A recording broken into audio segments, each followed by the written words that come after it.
Isa na namang napakasayang araw. Napakasayang araw dahil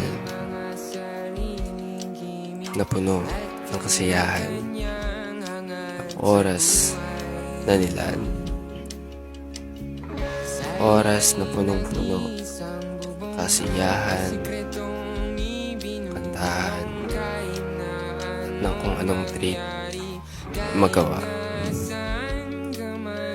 Mayroon na namang istorya na may susulat sa libro ng aking buhay. At ito ay tatatak bilang aking alaala na kahit sa kaunting panahon na kami nakita-kita, naramdaman ko agad yung tunay na saya.